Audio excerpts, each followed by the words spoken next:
Capítulo 2 Dos elementos gerais do universo.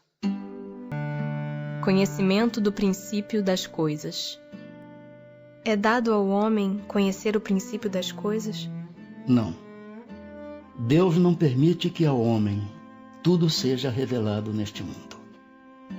Penetrará ao homem um dia o mistério das coisas que lhe estão ocultas?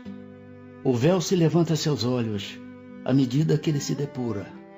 Mas para compreender certas coisas, são-lhe precisas faculdades que ainda não possui. Não pode o homem, pelas investigações científicas, penetrar alguns dos segredos da natureza? A ciência lhe foi dada para o seu adiantamento em todas as coisas.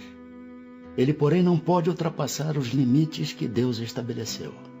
Dado é ao homem receber, sem ser por meio das investigações da ciência, comunicações de ordem mais elevada acerca do que lhe escapa ao testemunho dos sentidos? Sim. Se o julgar conveniente, Deus pode revelar o que à ciência não é dado apreender. Espírito e matéria. A matéria existe desde toda a eternidade, como Deus, ou foi criada por Ele em dado momento? Só Deus o sabe. Há uma coisa, todavia, que a razão vos deve indicar. É que Deus, modelo de amor e caridade, nunca esteve inativo.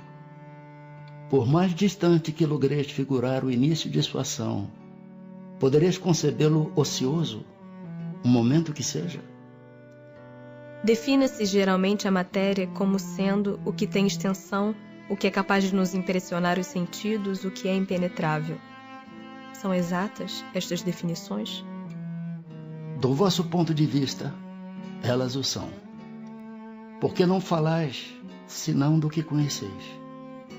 Mas a matéria existe em estados que ignorais. Pode ser, por exemplo, tão etérea e sutil que nenhuma impressão vos cause aos sentidos. Contudo, é sempre matéria.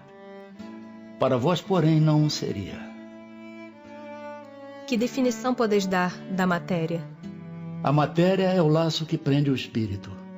É o instrumento de que este se serve e sobre o qual, ao mesmo tempo, exerce sua ação.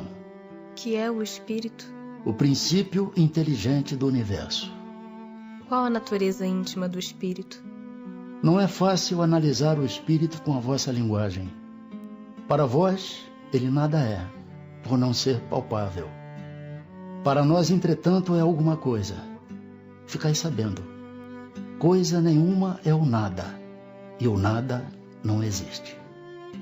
É o espírito sinônimo de inteligência? A inteligência é um atributo essencial do espírito.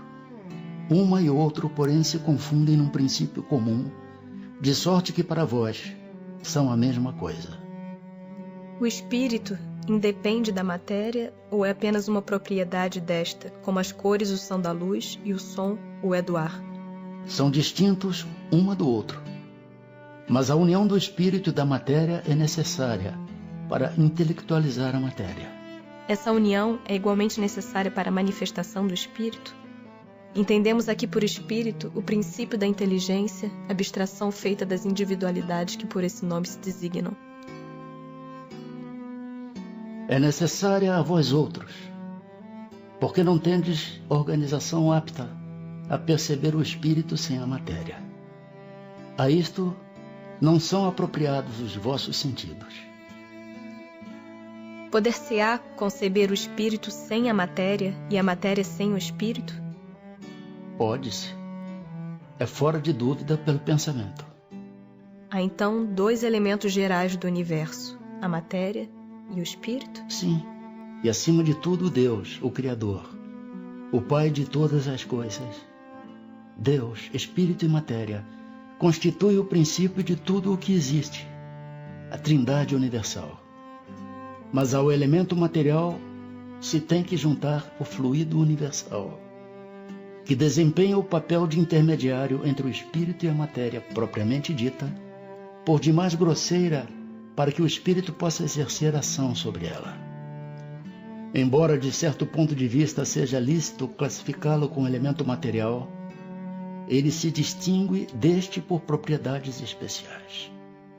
Se o fluido universal fosse positivamente matéria, razão não haveria para que também o espírito não o fosse.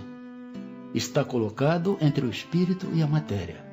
É fluido, como a matéria é matéria, e susceptível pelas suas inumeráveis combinações com esta e sob a ação do espírito, de produzir a infinita variedade das coisas, de que apenas conheceis uma parte mínima.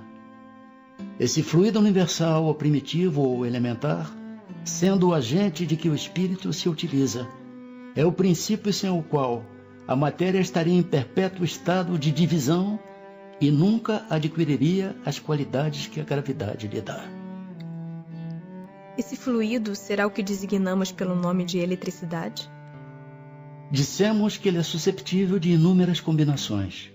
O que chamais fluido elétrico, fluido magnético, são modificações do fluido universal, que não é, propriamente falando, senão matéria mais perfeita, mais sutil e que se pode considerar independente.